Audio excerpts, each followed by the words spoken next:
Trying times at Chrysler. That story topping tonight's 2-minute drill. We have Angela McGlowan back with us, joined by Lindsay Piegza of FTN Financial, and back with us also is Leslie Marshall. She's in L.A. So let's fire up the clock, ladies and gentlemen. After $16 billion, tax dollars, your dollars, were handed over to Chrysler, which essentially became the UAW because the UAW now owns 60% of it. Here's how some Chrysler workers are showing their gratitude by boozing and smoking what appears to be dope while on work breaks.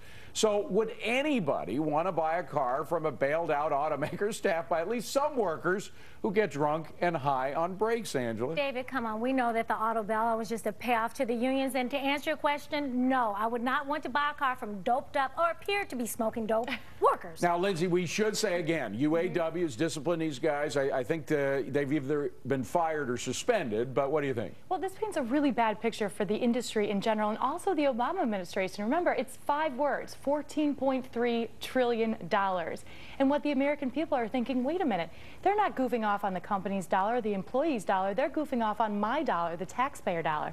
So this is a step in the wrong direction. And again, Leslie, it was essentially remember the history of events here. The secured bondholders lost their share of Chrysler, and UAW got 60% of the pie. It was a huge gift, thanks to taxpayer dollars, to the UAW, and this is how they repay us.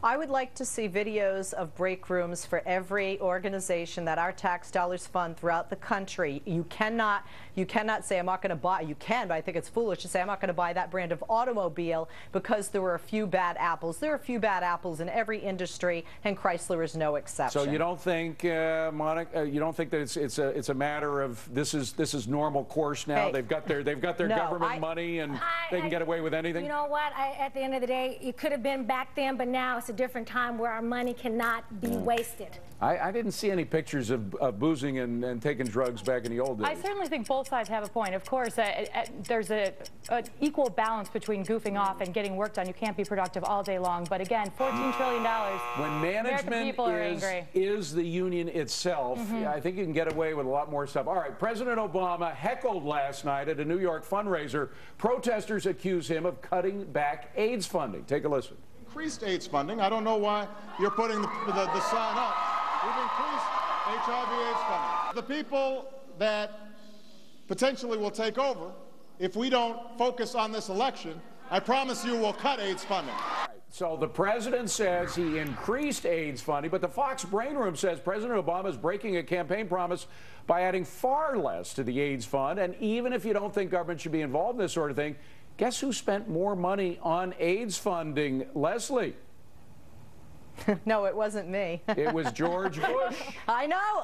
Wait a minute, David. I know the answer. G.W. Bush. Yes, absolutely. But you do have different budgets. You have a different economy, and the president isn't the only guy with a checkbook and a pen and allocates what funds go where. Come on, we have something called Congress. Last time I checked, that can weigh in on that. But we have something called truth-telling as well, Angela. And the president wasn't telling the truth when he said we're spending more. Do you want to know who writes? Do you want to know who writes the largest checks in the world? Leslie, a politician telling a lie, you know, but wasn't this the man that ran on change and that he was anti-Washington? But yet he doesn't want to give credit where credit is due. The Republicans and George W. Bush did spend more money on AIDS funding.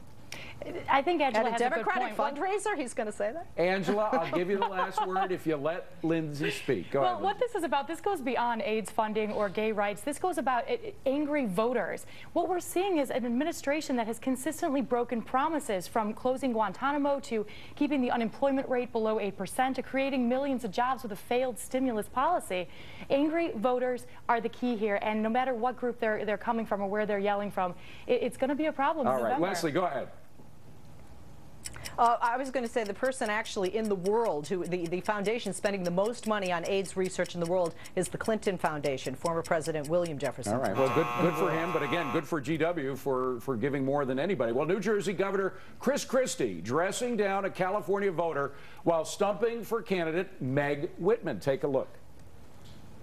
You want to yell at me. But don't give her a hard time. We're here talking about the future of the state of California and the future of our country. And you know what? And you know what? And you know what? Let me tell you this. You know what? It's people who raise their voices and yell and scream like you that are dividing this country. We're here to bring this country together, not to divide it. Well, he ended up agreeing with Christie. Christie enjoying a 57% approval rating in New Jersey. Can Whitman play off his success and beat Jerry Brown in the left coast governor's race based on Christie? Lindsay. This guy is great. Christie is setting a great precedent. Not only was Jersey a blue state, but this is one of the states in the worst fiscal condition. So he's bringing this message out to California. Look, we can turn the economy around state by state. And California, of course, is essentially the worst case scenario right now. But he's bringing a good message, going after unions, going after pension funds, talking about wage freezes, talking about state employment freezes. But Leslie, does he have coattails in California? No, I'll tell you why. There's one word, and you guys know it very well, David, and that's called Bell. And Jerry Brown is actually looking very good because of the charges against those council members on both sides of the aisle in the state of California. Well, wait a minute, he let it go on for years, Leslie. But a lot of people are giving him credit for what he's doing now. But he was Attorney General. Wasn't he responsible for monitoring these guys back when they were taking their money? I don't know exactly, David, because as Attorney General, certainly he has responsibilities, but how many hours are there in a day? How many budgetary items is he supposed to look at? Is he supposed to, we have the largest state in the United States of America. Is he supposed to look at every council in the state of California? But so with the next office that he's running for, if he wins, how many hours does he have in a day? If he didn't do his job then, what makes people think that he's going to do his job if he wins? I'm not going to argue with you as we're on different sides of the aisle, and I am going to vote for Mr. Brown. You asked me about Christie's influence on Whitman, and it's not going to happen. Quick last word. Look, I like Christie, and I think that he's actually going to help Meg Whitman. I really do. Okay, so he does have coattails. Coming up on deck, exposing President Obama.